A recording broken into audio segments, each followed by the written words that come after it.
Nakabasa na naman po ako sa mga forum na ang sabi, di bali nang madalas magpa-change oil kaysa ma-overhaul. Kasi mura lang daw ang langis, mahal magpa-overhaul.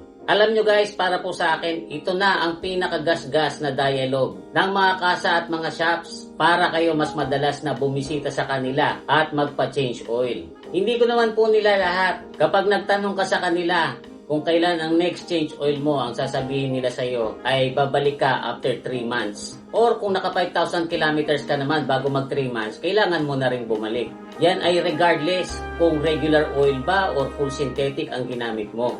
At yan ay gamitin or hindi mo man gamitin yung sasakyan. Sasabihin pa niyan sa iyo, napakamahal magpa-overhaul.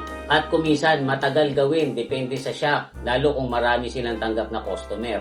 Pero alam nyo ba guys na maraming pwedeng maging dahilan para ma-overhaul ang isang makina. At para po sa akin, ang pinakamadalas na maging cause para mauwi sa overhaul ang makina mo ay yung mapa-overheat mo yan ng sobra or ng paulit-ulit. Kasi guys, kahit gaano kaganda yung langis mo, kahit gaano ka kadalas mag-change oil, kapag ang cooling system ng makina mo ay sumablay, iinit po yan ng higit sa normal.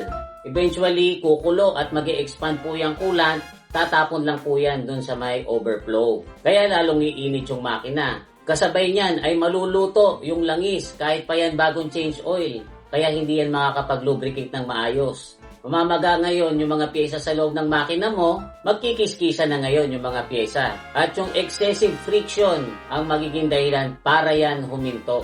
Ang masama niyan, pag ang driver ay baguhan na taranta, maghahanap ngayon yan ng tubig. At dahil sa nakita niyang umuusok ang makina, bubuhusan niya ngayon ng tubig. Yung makina na sobrang init. Diyan na pwedeng matapos ang maliligayang araw ng makina mo. Kasi yung rapid change ng temperature mula sa sobrang init tas binuhusan mo ng malamig, pwedeng mag-crack yung engine block. Hindi lang po yan ang pwedeng maging cause para ma-overhaul ang makina. Kasi kung pabaya ka rin sa pag-check kung kailan ka magpapalit ng timing belt, ay pwede rin pong madisgrasya ang isang makina. Hindi naman po lahat ng makina ay naka-timing belt. Kaya mahalaga din na malaman mo kung yung makina mo ba ay naka-timing belt, naka-timing chain, or naka-timing gear. Mas matitibay po yung mga naka-timing chain at saka naka-timing gear. Pero, hindi sila kasing tahimik kapag naka-timing belt. Ang problema nga lang sa timing belt ay kailangan mo yang palitan. Around 60,000 to 100,000 kilometers. Depende po yan sa sasakyan. Mas maganda i-check nyo na lang po yung owner's manual. Kasi guys, kapag yan po ay na-neglect nyo kung kailan yan papalitan, tapos naputol po yan, habang kayo ay umaandar ng matulin, yung mga piyesa po sa loob ng makina nyo na naggagalawan ay magkakakontra-kontra ng galaw. Kasi wala ng timing belt na magsisynchronize sa kanila. Pwedeng mabaluktot yung mga valvula, pwedeng mabasag yung mga piston. At kung hindi mo alam na naputulan ka na pala ng timing belt, kuminsan, ang instinct ng driver ay i-start ito uli. Lalo ngayon masisira yung makina dahil pipilitin mong gumalaw yung mga pyesa sa loob nang wala sa timing. And then guys, pwede rin pong ma-overhaul ang isang makina kapag nagkaroon po ng contamination. For example, nagkaroon ng butas yung oil cooler. Yung langis ngayon ay hahalo dun sa coolant. Unti-unti po ngayong lalapot yung coolant niyan, magkukulay 3-in-1 coffee po yan. At kung hindi nyo yan mache-check kagad, katagalan po niyan ay magiging parang putik doon sa loob ng makina. Hindi na po niyan mare-regulate yung temperature, mauuwi sa matinding overheat. Meron din naman po mga pagkakataon na kapag sumingaw yung cylinder head gasket, yung coolant naman ang hahalo doon sa langis. Lalapot po ng gusto yung pondo ng langis doon sa may oil pan hanggang sa mahirapan itong mag-circulate doon sa makina. Hindi nito ngayon malulubricate na maayos yung makina nyo at dyan na po madadamage yung mga pyesa.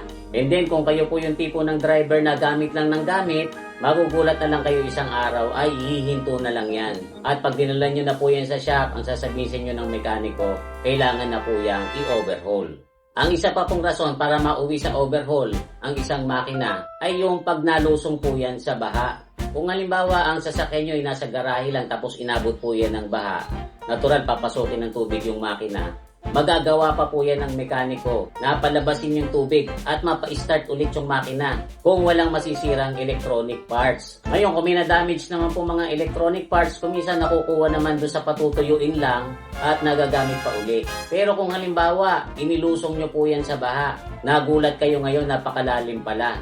inabot ngayon ng tubig yung air cleaner nyo. Kaya yung makina ay nakahigop mismo ng tubig baha, papasok doon sa mga combustion chamber. Natural, mamamatay po yung makina.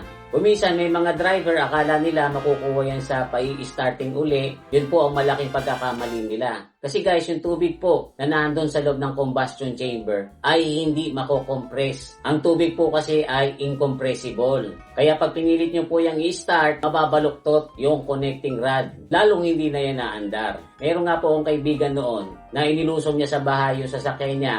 And then, in-start niya pa. Nung hindi umi-start, ginawa niya, tumawag pa siya ng mga tao. At nagpatulak siya. Sinubukan niyang paandarin sa tulak. Lalong lumaki yung sira ng makina. Nauwi talaga sa overhaul.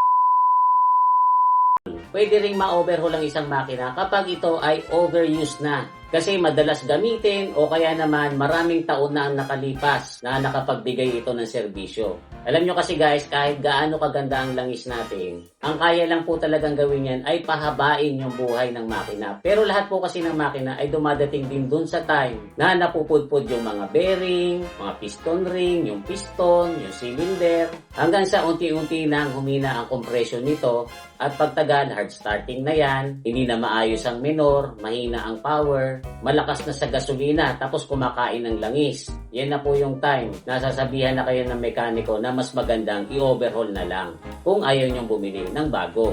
Ngayon guys, totoo naman po yung sinasabi ng mga shop at saka mga kasa na iwas overhaul kung mas madalas ka mag-change oil. Pero yung sinasabi nilang every 3 months, regardless kung ginamit mo or hindi, naka-full synthetic ka man or regular oil, hindi po yun necessary. Ilang beses ko na po yung kinuwenta dito. Kung gusto nyo, kayo na mismo mag-calculate kung magkano ang nagagastos nyo every 3 months sa pagpapachange oil. Kwentahin nyo po yan sa loob ng 5 taon at baka magulat kayo na kasing halaga na pala yan nang nagpa-overhaul.